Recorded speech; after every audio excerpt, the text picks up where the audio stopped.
Welcome to an example on hypothesis testing with population proportions using Geogebra. We will not be doing it by hand in this video to find the sample statistic and the p-value.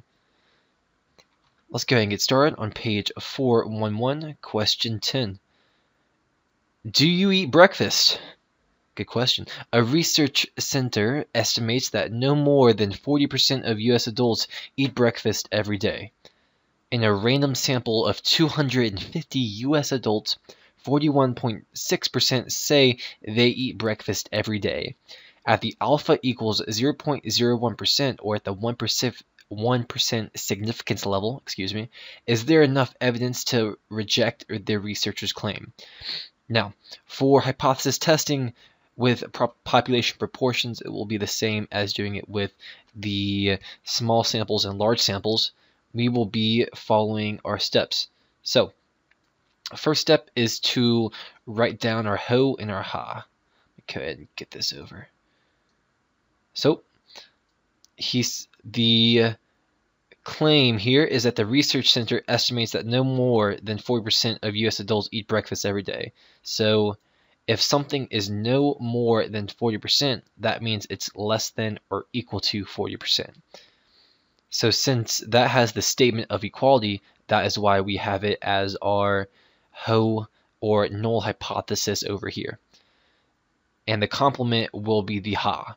And it turns out that the ho in this case is the claim. The null hypothesis is the claim. So the next step is to state our level of significance, alpha, and we know that's 0.01. So that means that assuming that this claim is true, there will be a this % chance of a sample statistic falling within the range that we'll reject. Okay, number 3. This is we're going to need to find the sampling distribution and what type of tailed test we're using. The sampling distribution is going to be a normal distribution, as population proportions will always be the normal distribution in this class. And it's going to be a right-tailed test, as our alternative hypothesis has the greater than symbol, so it will be greater than on the right side of the axis, so it's going to be a right-tailed test. Step number 4 is find the sample statistic and p-value that we will compare with the alpha value. So let's go ahead and get started with what we know, and let's hop over to Geogebra.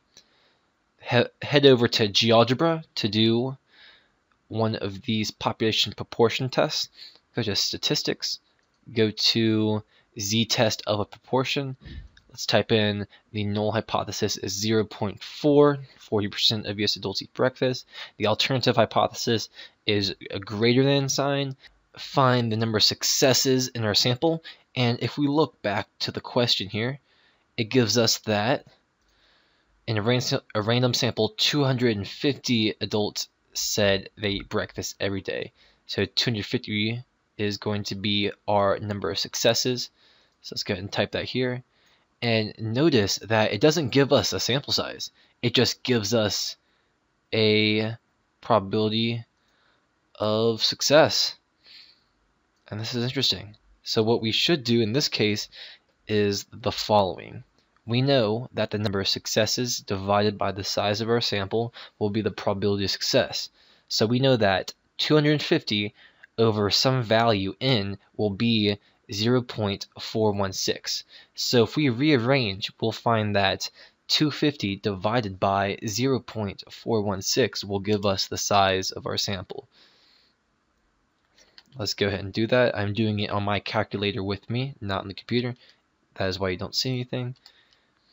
And it's going to be 600. I'm going to round it down to 600 here. So our sample size is going to be 600. And you may need to do that for some of these problems, especially if it doesn't give it to you explicitly. After we have put in all of our information down here, it will give us our test statistic and our p-value of this test statistic. So what you'll see, the p-value is 20%. So let's go back to our next step here. After looking at our p-value as is 0.2, we fail to reject the null hypothesis. This is because 0.2 is greater than 0.01, and because of that, it will not fall in the critical region, and therefore, by our own convention, we do not have enough evidence to reject the null hypothesis. So we fail to reject the null hypothesis.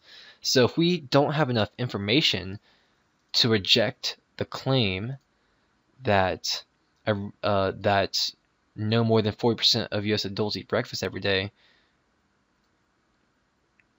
that means that we just accept it's true for now. So what we'll do is, in our interpretation, we'll say there is not enough evidence